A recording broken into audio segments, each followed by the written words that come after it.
Hi people, me again, obviously, more innovation bug as always. Yeah, in this video, I'm briefly going to discuss the merit of having a magical assistant. So yeah, let's dive right in.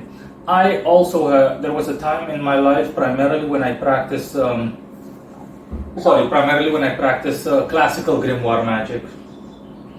You can find all the interesting stuff as always, and as usual, linked in the description of this video. Yeah. But I remember back in the day, a long lifetimes ago, literally lifetimes ago for me, when I couldn't summon spirits, I couldn't evoke successfully. I tried every magical system there was out there extensively, anything from magic, anything from necromancy to the new avatar power to Enochian magic, anything and everything. I've tried it all, even if I say so myself.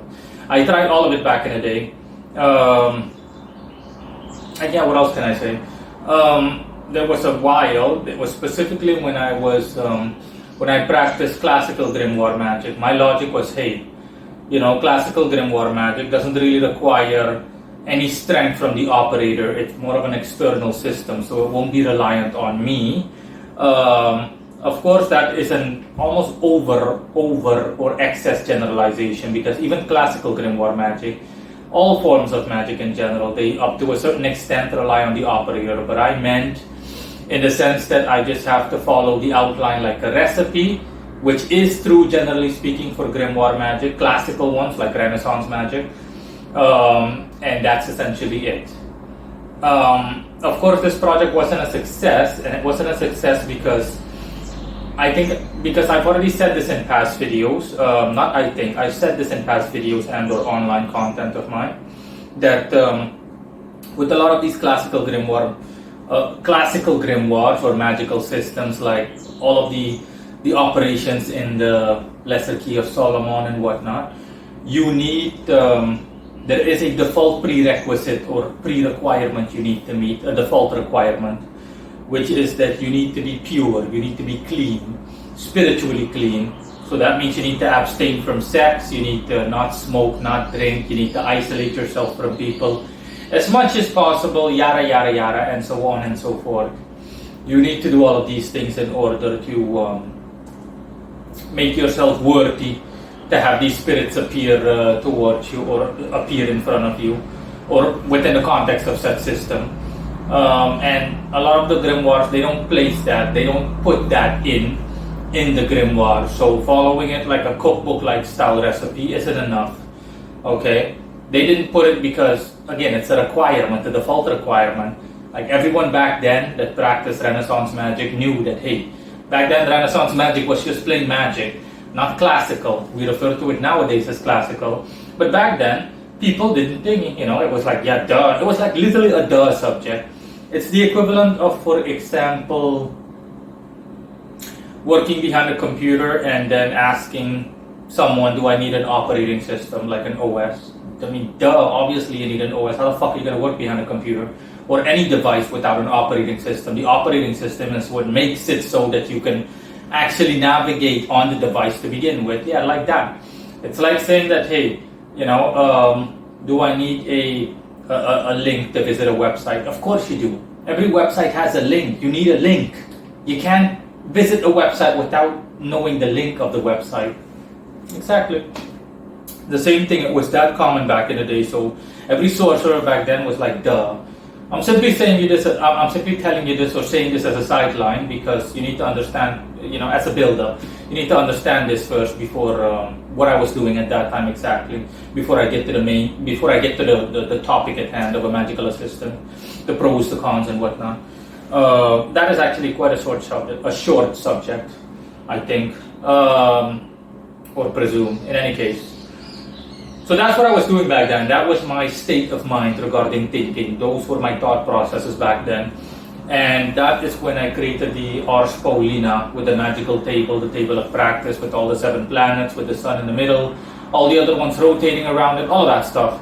And it is for that project that I used the magical assistant, because I tried it myself and it didn't work. I was like, okay, maybe I need to try a magical assistant. At some point, I came to that conclusion in terms of a possible solution model.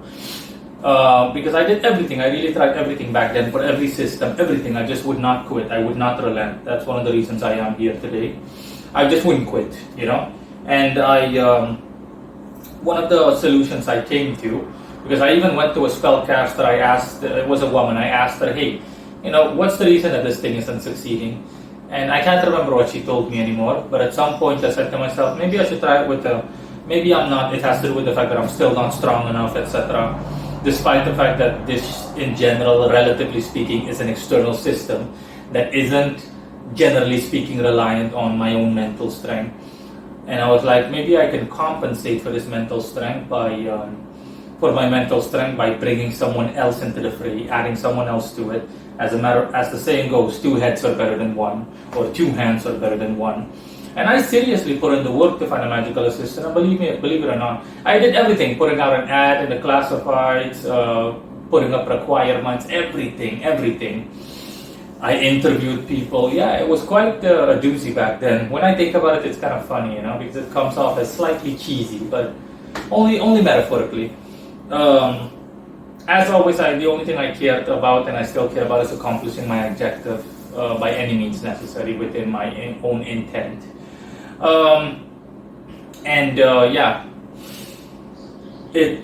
I worked with 2 people before I decided to call it quits.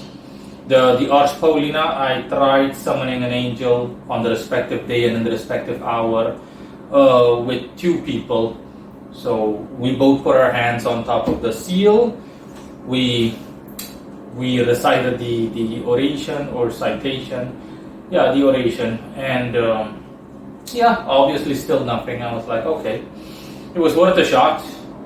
And yeah, that is the story of how I briefly had magical assistance. Now, from a neutral perspective, occultists, the best example that they can think of, honestly, all of us, the best examples that we can think of are the guys that essentially are not founders, but they're the fathers of founders/fathers, loosely put, of Enochian magic, angelic magic, Dee and Kelly, John Dee and Edward Kelly, because these guys work together and they work like on a 2-party system. And how it worked by default, the way sorcerers work is with the circle and the triangle of the art and everything. One person scries and the other person only summons and oversees everything else. And the person that scries essentially communicates with the entity, the spirit summoned, and relays that message to the summoner. Essentially, you had like a summoner and a scryer. And of course, like I said, the fact that there are 2 people present makes it so that you have like, though that is the benefit, the main benefit is that you have, is that there is more accumulative spiritual energy present during these operations. Let me see, what else can I say? Another benefit is that, like I said, 2 hands or 2 heads are better than 1. So it's easier to, for example, host a ritual if you're someone that has difficulty doing it all by yourself or all on your own. You know, with 1 person there, it can it makes things easier by default, the same way it does across the board in any endeavor. Okay, you want to clean house, you literally want to clean your house. Working with 2 people is going to be better than working with 1 person. Okay, because it's like shared labor. The drawback is the same way that if you have to share something with someone else, is that the person might not do it exactly the way, generally speaking, that will be the case. The person won't do it exactly the way you want them to do it. And as a result or consequence, that might lead to friction, worst case scenario. It might lead to petty squabbling and arguing. And the same goes for magical operations, especially if you're a perfectionist that likes things done a specific or a certain way, your way. And so that's the drawback. And another drawback is also that you have to share the metaphorical spoils, and total discretion is out of the question, because the other person knows what you did and what you're doing, and they might blab about it to someone else, although generally speaking, you know, no serious magician would do so. If he does so, any consequences, whether they be positive or negative, but the emphasis is laid on negativity, would be for him or her. Now, final thoughts. My recommendation, I would say no, don't do it. My personal recommendation is no. As the saying goes, if you want something done right, you gotta do it yourself. And it's about the principle. You need to want to do it yourself.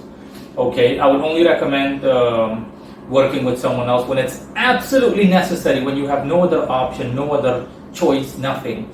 But generally speaking, it's impractical. That's the key word, impracticality in relation to magical assistant, yay or nay. No, it's impractical. Like I said, you should want to do it yourself. It's about being independent. Someone else is just an addition. It's only like a backup in case of an emergency.